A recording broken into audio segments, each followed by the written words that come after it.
Assalamu alaikum. Welcome to Supply Chain Talks. Today is the third episode of the 10-part series of purchase process. In the first episode, the purchase process was introduced. In the second episode, we talked about the first step, which is need recognition. Today, we are going to talk about the second step of the process, which is need definition. It is imperative to clearly define what material or service is needed to be purchased. If this step is not clearly executed or performed, then the whole process of purchase is at risk, as time, money, and energy is completely wasted on an incorrectly interpreted requirement. So the key point of this step is clarity.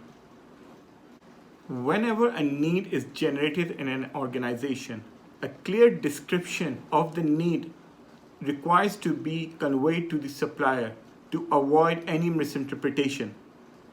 Meaning that a sound business practice requires that it is important for the purchaser to completely understand the complete requirements and to convey it to the supplier. Thus, purchaser task is to untangle the data available and provide a streamlined information supplier. Having said that, one need to understand the responsibility to clearly define the need and the requirement is a joint responsibility of the user and the purchaser. In the case of purchase of a complex entity, then a cross-functional team is required to accomplish the task of accurately defining what is needed.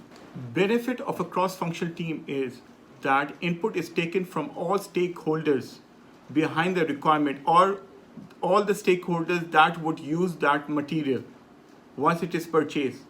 This way, everyone's input is considered and a very thorough list of requirements are developed to be shared with the supplier. Having said that, the purchaser has an additional task in defining the requirement, that is to question the specification and to provide an alternative if it appears to serve the organization better. Let's take an example of a cross-functional team. We can take the example of, for example, an organization need to buy a new packing line.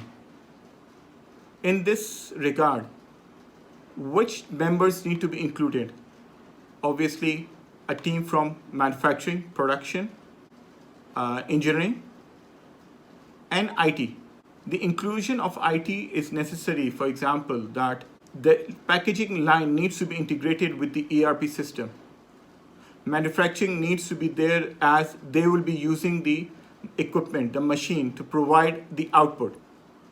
Engineering needs to be included so that they can understand what kind of service agreement needs to be done, what spare parts might be needed, what spare parts would come with the machine, and what spare parts might be needed in the future so that they can include in their MRO planning.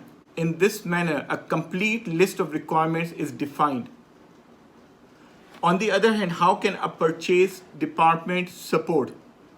They can support by identifying that a similar kind of equipment is available on a second-hand basis with another supplier, might be going out of business, or it is available for sale, or a used equipment is available with one of the suppliers, and a better deal can be achieved while fulfilling the requirements of the organization. Now, this was an example where the organization was aware what is needed, but in many instances, there is a possibility that a need is recognized but cannot be properly defined, as there is no prior experience or knowledge of what that needs entails. In this aspect, the best way forward is to float a request for proposal, an RFP. This mechanism allows the user and the purchaser to develop a more accurate procurement specification. Let's review this from an example perspective. An organization, there is a demand from the warehouse team that they require a warehouse management system. Now, the need is recognized, but they do not have any prior experience of a warehouse management system. They have heard of it, that it is good, it helps reduce errors, It improves stock accuracy, it identifies locations and all that. But what exactly is the need of the warehouse team? In this regard, an RFP is floated to known suppliers to provide us proposals, or in the case that what I have done previously is that I've invited the suppliers over and I've asked them to look at my system, my warehouse, my SKUs, and give us a best proposal. This is a proposal which is non-binding.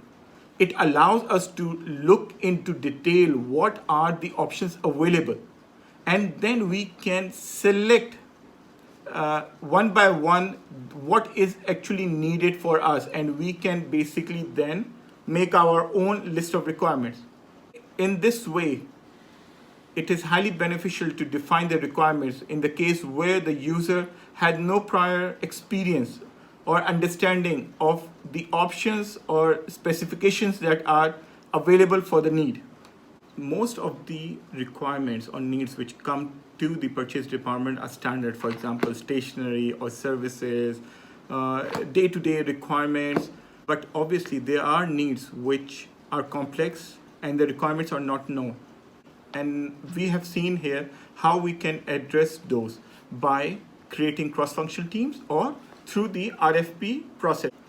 On the other hand, as I mentioned earlier, responsibility of the purchaser is to challenge, because we as purchase are responsible for the usage of the company's capital or cash. So we have to be very diligent of how we utilize this cash. A budget might be approved, but can we find a better alternative? I'll give you an example. In one of my last engagements, there was a requirement which came from the manufacturing, the production, that they need a certain equipment. Now, the machine which was identified by the manufacturing team, we reviewed that and we found out that the equipment is over-specified, over-engineered for the requirement, that it would only be used 10 to 20% on the manufacturing floor. So how can we help the manufacturing? I called up two of my ex-colleagues in a previous company from the engineering department over there, and I discussed the issue with them. And I asked them if they can come over to the factory and have a look at it. So they came over and we discussed, and they proposed a very simple solution that the equipment can be easily fabricated at a very low cost. So a design was built up with the maintenance team and a fabricator was involved, and the machine was custom built for the requirement. So instead of spending a certain amount of money on buying an asset or new equipment, we ended up actually only spending 20% of the budget. So there was an 80% saving, and the requirement or the need was fulfilled as well for the organization. So again, I reiterate the fact that as purchasers, it is our responsibility to critically look at what is being given to us for purchase. Can an working alternate be given to the user or not? With this, the discussion on need definition ends. Thank you very much, and kindly, if you have any questions or queries, please leave them in the comments below this video. Thank you again.